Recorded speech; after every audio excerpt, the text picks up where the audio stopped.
Las manos en el parabrisas. Me llamo Mateo y soy de Aguascalientes. Llevo años manejando tráiler y, como a muchos aquí, me gustan los podcasts de terror para espantar el sueño cuando se hace tarde. Siempre fui escéptico, son cuentos, decía. Hasta que en julio pasado, en la nada del desierto de Nuevo León, algo subió a mi camión y me enseñó que la oscuridad tiene uñas. Aquel viaje iba cargado y mal pagado, pero necesitaba la ruta. Los productos eran frágiles, así que mi 18 ruedas iba herido de peso, a 60 kilómetros por hora como mucho. Había salido de Monclova poco antes de medianoche, a las 0:23, si el reloj del tablero no mentía, entré en ese tramo recto donde no hay más compañía que los hitos kilométricos y una hilera de postes sin luz. Viento caliente, luna afilada, el desierto respirando polvo. A la derecha, apenas unas casas dispersas, a la izquierda, la planicie negra que parece mar. Fue entonces cuando vi a los niños. Estaban parados junto a la cinta asfáltica, justo antes de un letrero oxidado que anunciaba curva a la izquierda. La niña, quieta, con un vestido rojo que el viento no movía, el niño, descalzo, en camiseta blanca y pantalón azul.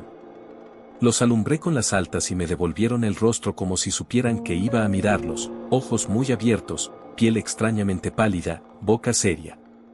Cuando pasé junto a ellos, alzaron la mano a la vez, idéntico gesto, como un saludo aprendido. Apreté el volante, fruncí la boca y pensé lo que piensa cualquiera, tarde andan, pero no es asunto mío. Eran casi las 12:30 en medio del desierto, su presencia no embonaba, pero me obligué a creer que habría un rancho cerca, que los papás mirarían desde la oscuridad. 10 minutos después, toc toc. Un golpe leve en el parabrisas, arriba a la derecha. Luego otro, a la izquierda. Bajé el volumen del podcast. Miré el cristal, ni una gota. El cielo, limpio. Gravilla, me dije. Ha saltado una piedrita. Toc toc toc. 3 golpecitos seguidos, más cerca del centro. Entonces ocurrió lo que no sé explicar, el aire dentro de la cabina bajó de temperatura como si le hubieran puesto hielo. Ese frío de refriabierto me erizó los brazos. Apagué el audio. El motor quedó como único ruido. Y ahí, en ese silencio de fierro y polvo, se coló una risa chiquita, mínima, con eco de lata. Era tan tenue que pensé que la imaginaba, pero venía de dentro, muy cerca de mi oído izquierdo. Instintivamente miré el camarote por el retrovisor interior, el colchón, la cortina plegada, el saco tirado, nada. ¿Y si alguien se subió, y si traigo a un loco escondido? Me llegó esa idea sucia que da náusea. Por un instante planeé frenar en seco, abrir la cortina y resolver. Pero otro toque en el cristal me clavó al asiento. Me forcé a mirar de frente.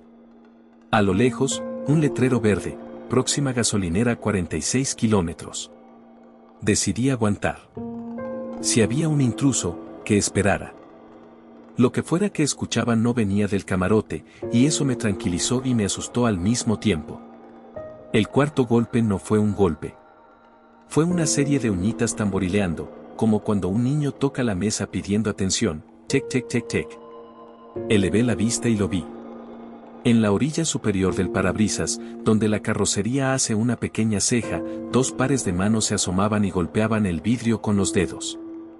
No eran manos de tierra y sol, eran grisáceas, traslúcidas, con venitas azules marcadas, uñas claras, demasiado limpias para carretera. Hacían un ritmo juguetón, como si estuvieran llamando a la puerta. Sentí que las tripas se me soltaban. No pensé, no me di distancia ni carga. Pisé el freno. El tráiler, por milagro o costumbre, se comportó. Las llantas cantaron, la carga gimió, yo solté un grito que jamás me había oído.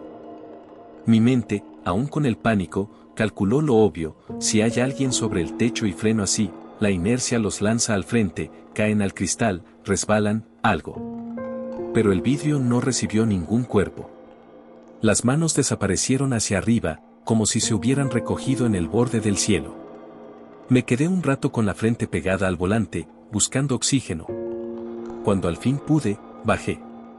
El calor de afuera me pegó como bofetada, sin embargo, El suelo alrededor estaba frío, más frío que el aire. El desierto callaba. Solo el tic del motor enfriándose y el metal dilatado. ¿Quién anda ahí?, grité, porque uno se aferra a lo humano aunque sepa que no lo es. Contestó otra risita. A mi espalda. Miré arriba, el techo de la cabina, pálido de polvo. Juraría que algo corrió por encima, porque el techo vibró con una cadencia pequeña, tap tap, como pasitos descalzos. Subirme ahí, solo, en medio de la nada, me pareció pedirle a la noche que me tragara. Volví a la cabina prácticamente a saltos, cerré con seguro y encendí. El frío seguía por dentro, hasta el aliento me salía leve. A partir de ahí no fue un incidente, sino un trayecto con compañía. Las manos volvían y desaparecían, asomándose por la ceja del parabrisas, dejando arcos en el polvo que la carretera había pegado al vidrio. De reojo vi en la ventanilla del copiloto una silueta pequeña, apenas un contorno, como si algo se hubiera pegado fuera y deslizara los dedos por el marco. Apreté la mandíbula y seguí. No quise mirar a la derecha demasiado tiempo, sentía que si cruzaba la vista con lo que fuera, me iba a sonreír. A la 1:08 apareció el respiro, una zona de descanso con 3 tráileres estacionados, luces encendidas, 2 choferes platicando junto a un termo. Apenas mis llantas tocaron la gravilla del área, lo que fuera se desprendió. No hubo golpe ni sombra corriendo, solo silencio. Me quedé sentado un minuto, temblando. Cuando bajé, uno de los choferes, un hombre canoso al que luego supe que le decían Dan Lupe, me vio la cara y se rió con amable malicia. Eso pasa por manejar con el estómago vacío, joven. No le conté mucho, no podía nombrar lo que acababa de ocurrir sin sentir que lo invocaba otra vez. Dormí a pedazos en el camarote. Soñé que alguien se colgaba del borde del parabrisas y dejaba su cara al revés, con los ojos muy abiertos y secos, mirando hacia adentro. Me desperté 2, 3 veces, cada vez salí a respirar aire caliente, a mirar las luces de otros hombres despiertos como defensa contra lo invisible. Con los primeros rayos, una taquería de lámina abrió en la esquina polvosa de la salida. Me bajé por un café negro y tacos de barbacoa. Ahí se me acercó Elías, un colega al que no veía desde hacía años. Es de esos traileros que cargan una medallita en el espejo y un rosario en el freno de mano. Me escuchó con atención, sin risa, y me dijo, antes de irte, revisa el techo. No quería. Sabía que iba a encontrar algo y no sabía si soportaba verlo. Pero su mirada fue tan serena que acepté. Subimos por el neumático hasta el cofre y de ahí, con un brinco de esos que el cuerpo recuerda de joven, me asomé al techo de la cabina. El polvo formaba una pátina pareja, gris, áspera, salvo por una docena de marcas limpias, manitas y plantas de pies pequeños, bien definidas, el arco, los deditos. Lo más terrible no fue verlas, sino cómo estaban orientadas. Algunas huellas de pie apuntaban hacia el frente, normales, pero otras estaban al revés, como si la criatura hubiera estado colgada de cabeza del borde, caminando de espaldas al cielo. Elías no dijo te lo dije ni nada. Abrió la llave de una manguera que la taquería prestó y, sin dar sermón, empezó a lavar la superficie. El agua corrió parda primero, hiriente al sol. Luego, a medida que las huellas se borraban, se hizo clara. No tomé fotos. No me salió. Mientras el agua arrastraba el polvo, olor a tierra mojada surgió donde no había tierra, un olor fuera de lugar en ese horno de grava. Cuando acabamos, Elías apretó mi hombro, no te siguen. Se pegan a quien pasa solo por la noche y juega con lo que temes. Aquí se quedan. No sé cómo podía estar tan seguro, pero sus palabras me dieron un hilo de día donde colgar la cordura. El resto del viaje fue tranquilo. Crucé un par de poblados, entré a una autopista con casetas, vi gente, anuncios, perros flacos, lo humano volvió a ocupar el mundo. A veces olía, de golpe, ese frío de refri en plena cabina, como recuerdo que pasa por la piel y se va. Desde entonces le doy vuelta a ese tramo cuando puedo. Aprendí a respetar la noche. Aprendí que hay historias que no hacen falta creer para que te crean ellas a ti. Y sin embargo, hay noches en que el asfalto está perfecto, la radio va baja, el cielo limpio, y en el borde superior del parabrisas, justo donde el vidrio se une con el techo, escucho una sola uñita golpear con educación, tic, como quien toca antes de entrar. No miro. No contesto. Respiro y avanzo. Porque lo que fuera que me saludó en Nuevo León, niños o lo que los imita, no quería hablarme, solo quería subirse. Y alimentar, con sus manos heladas, el miedo que llevo conmigo. El contenedor rojo. Mi nombre es Ramiro, trailero desde hace más de 10 años. Nunca pensé que una carga me haría dudar de la realidad, pero en agosto del 2020, en plena pandemia, descubrí que un contenedor puede transportar algo peor que mercancía. Algo que respira en las sombras y pide auxilio con voces que no son humanas. Todo empezó en un puerto de la costa oeste. La burocracia era insoportable, mascarillas, controles, revisiones, horas de espera. Pasé casi un día entero detenido antes de que, a las 9 de la noche, una grúa dejara caer sobre mi tráiler un contenedor rojo, tan grande y pesado que el camión crujió como hueso. Lo aseguramos con los pestillos y emprendí mi camino hacia Nuevo México. Estaba cansado, sí, pero el cansancio no explica lo que escuché. La autopista estaba desierta, con las luces más apagadas de lo normal, como si alguien hubiera bajado el brillo del mundo. Puse música para mantenerme despierto y me convencí de que todo iría bien. Avancé kilómetros sin ver más que postes de luz muertos y la carretera infinita. Entonces, entre canción y canción, escuché el primer golpe. Un golpe metálico, apagado, desde atrás. Bajé el volumen. Pensé que sería alguna caja mal asegurada dentro del contenedor. No le di importancia, hasta que unos minutos después se repitió, más fuerte. El aire de la cabina se volvió más denso, como si hubiera alguien respirando conmigo. Apagué la música. Silencio. Un silencio extraño, pesado. Y entonces lo oí, un llanto. No era un ruido mecánico ni un crujido de metal. Era un llanto humano, débil, arrastrado, como de alguien con la garganta rota. Se mezclaba con golpes suaves, insistentes, como manos desesperadas arañando desde dentro. Me quedé helado. Hay alguien en el contenedor, pensé. La idea me heló la sangre. En plena pandemia, con controles por todos lados, ¿sería posible que alguien hubiera sido encerrado ahí dentro? ¿Trata de personas? ¿Un secuestro? ¿Qué diablos llevaba yo? El miedo se me subió al pecho, pero también la duda. Si paraba y llamaba a las autoridades, perdería tiempo y quizá mi trabajo. Si no lo hacía y había alguien ahí, podía ser cómplice de algo peor.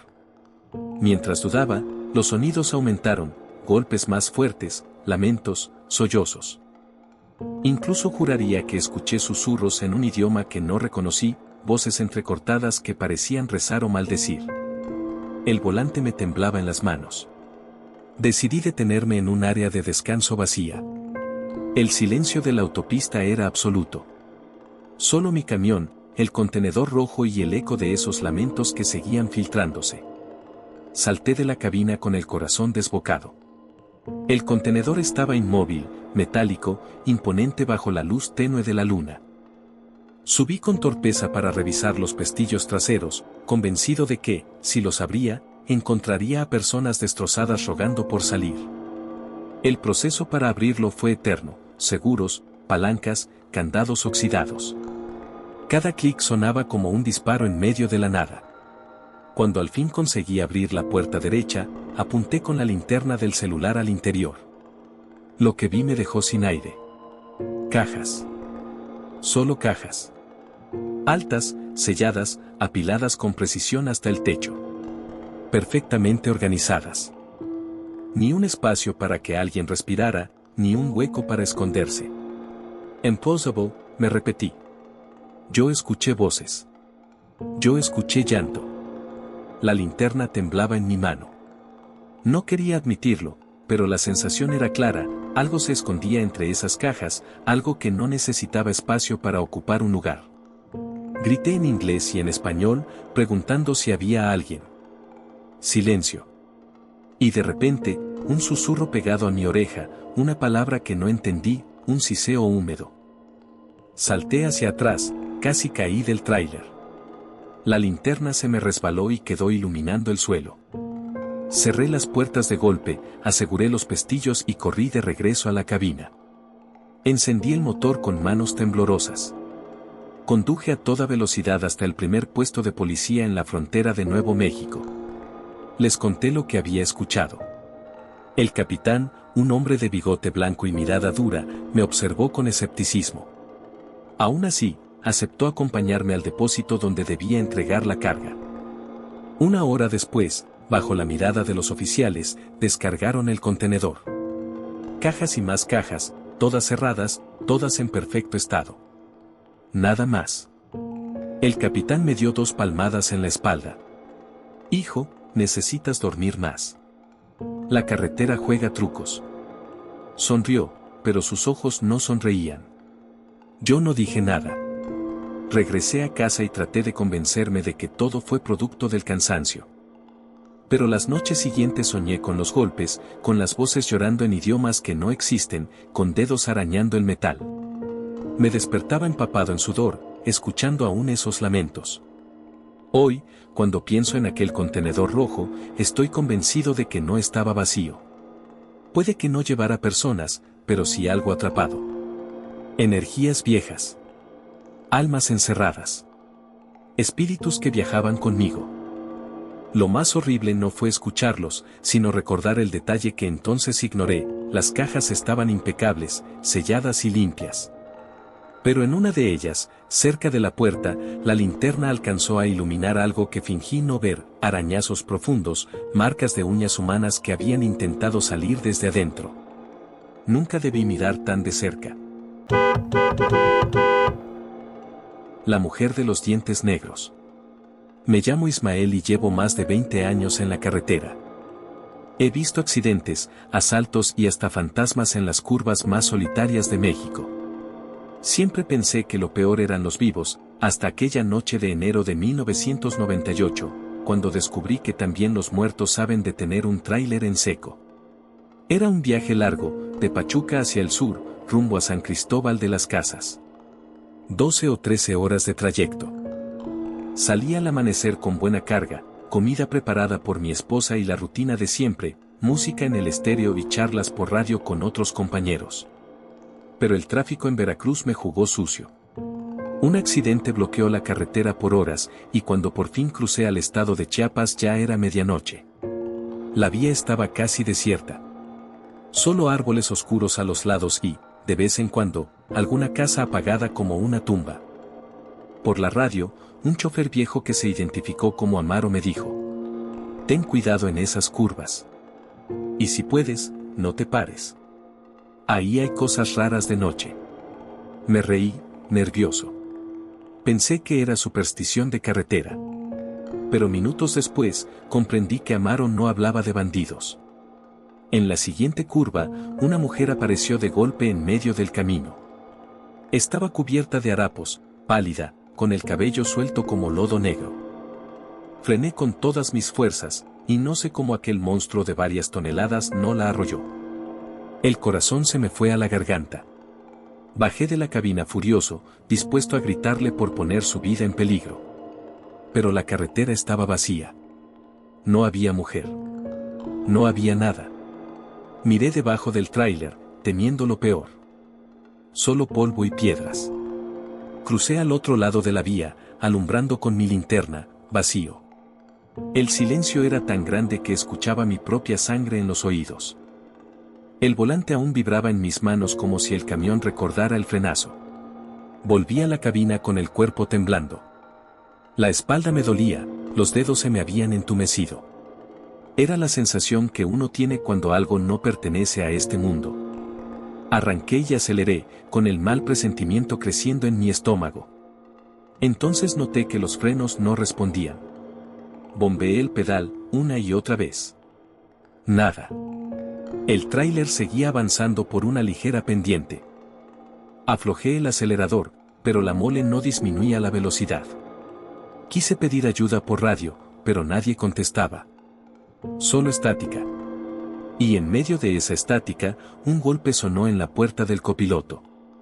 Giré la cabeza y casi solté un alarido. El rostro de la mujer estaba pegado al cristal.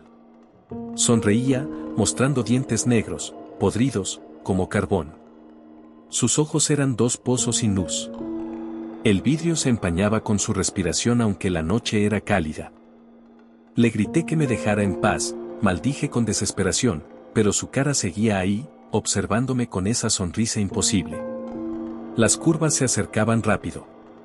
Sabía que sin frenos me estrellaría contra los árboles. Y cuando pensé que el final era inevitable, la silueta desapareció como humo. Al mismo tiempo, los frenos volvieron a responder. Pisé y sentí la fuerza de tener el tráiler.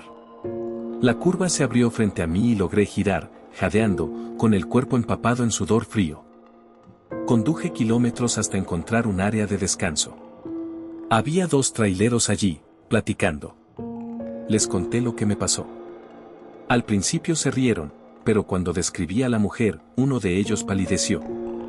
Esa debe ser la bruja, dijo en voz baja. Dicen que en los 70 una curandera murió atropellada por un camión aquí mismo. La enterraron en el panteón municipal, pero su espíritu quedó atrapado en la carretera. Muchos han visto sombras, han sentido fallas en los frenos, risas en la radio. Los hombres revisaron mi tráiler. Los frenos estaban perfectos. Ninguna falla mecánica. Yo no podía dejar de pensar en esa sonrisa oscura. Esa noche decidí algo, nunca más manejaría de madrugada por esa ruta. Prefiero dormir en la cabina y llegar tarde antes que volver a sentir esos ojos mirándome desde la ventana. La lección que me quedó fue clara, a los vivos hay que temerles, pero a los muertos también. Los faros sin conductor. Me llamo Gerardo, tengo 41 años y paso la vida sobre el asfalto. Uno cree que la carretera es rutina, kilómetros, cafés de gasolinera y moteles baratos. Pero a veces la carretera te devuelve la mirada. Y cuando lo hace, no olvidas jamás. Esto pasó en el 2015, en un tramo solitario entre Zacatecas y Durango. Eran casi las 2 de la mañana. La autopista estaba vacía, el cielo cubierto y la neblina pegada al pavimento. Avanzaba despacio porque la carga era pesada y porque, lo admito, el sueño me estaba ganando. Fue en esa niebla donde aparecieron unos faros detrás de mí. Luz blanca, potente, que me obligaba a usar el retrovisor como escudo. Me tranquilizó al principio, no estaba solo en esa maldita bruma. Pero pronto me di cuenta de que esos faros no eran normales. Se mantenían a pocos metros de mi defensa trasera, demasiado cerca para un vehículo de carga. Hice la seña con las intermitentes para que rebasara. Nada. Seguí avanzando. El camión detrás tampoco frenaba ni se adelantaba. Solo seguía, pegado a mí, como si se reflejara en un espejo. Encendí la radio y pregunté si alguien estaba en la 49 rumbo a Durango. Nadie respondió. El zumbido de la estática me puso la piel de gallina. 10 minutos después, los faros desaparecieron. Como si nunca hubieran estado. Suspiré, pensando que quizá la niebla había jugado conmigo. Pero al mirar hacia adelante, casi pierdo el control. Los faros estaban ahora frente a mí, flotando a 1 metro del suelo, como si un camión entero viniera de frente, pero sin carrocería, sin motor, sin conductor. Clavé el freno. El tráiler se sacudió, los frenos chirriaron, y los faros se desvanecieron justo antes de que los embistiera. Quedé jadeando, con el corazón retumbando como martillo. Seguí a duras penas, convencido de que había sido mi cansancio. Hasta que los vi otra vez, por el rabillo del ojo, esta vez al costado derecho, 2 luces blancas avanzando paralelas a mi camión, como si flotaran sobre la tierra baldía. Iluminaban árboles y piedras, pero no había vehículo que las sostuviera. Apreté el acelerador, sudando, sintiendo que algo me seguía como un depredador invisible. El aire en la cabina se volvió helado, mis manos temblaban en el volante. Y entonces escuché un ruido imposible, el claxon de un tráiler, largo, profundo, justo al lado mío. Volteé instintivamente, y lo único que vi fueron esos faros flotando y un destello de sombras dentro de ellos, como figuras sentadas en asientos que no existían. No sé cuánto aceleré. Solo recuerdo que la neblina se fue aclarando y a lo lejos vi la luz de un poblado. En cuanto entré a la zona iluminada, las luces desaparecieron. Ni un rastro, ni un reflejo. Al día siguiente, en una fonda, conté lo sucedido. Un chofer mayor me escuchó en silencio, sin reírse. Me dijo que no era el primero en verlos. Según él, años atrás, un tráiler cargado de químicos se volcó en ese tramo, ardiendo toda la noche. El conductor y su ayudante murieron atrapados en la cabina, y desde entonces muchos traileros han visto los faros sin conductor, siguiéndolos en la niebla, intentando arrastrarlos hacia la oscuridad. Yo no sé si eso sea cierto. Lo único que sé es que cada vez que me toca cruzar esa ruta y aparece la neblina, bajo la velocidad, rezo y evito mirar por los retrovisores. Porque tengo la certeza de que, si algún día esos faros vuelven a ponerse frente a mí, esta vez no desaparecerán. Los vivos pueden asaltarte en la carretera, pero los muertos, ellos saben colarse en tu camión, en tu retrovisor y hasta en tus sueños. 4 hombres contaron lo que vieron, lo que sintieron, y hasta hoy no han podido olvidarlo. ¿Y tú? ¿Seguirás creyendo que son cuentos de choferes cansados, o la próxima vez que viajes de noche escucharás esos golpes en el parabrisas? Escribe en los comentarios qué historia te dejó sin aliento, y recuerda, en la carretera, nunca estás realmente solo.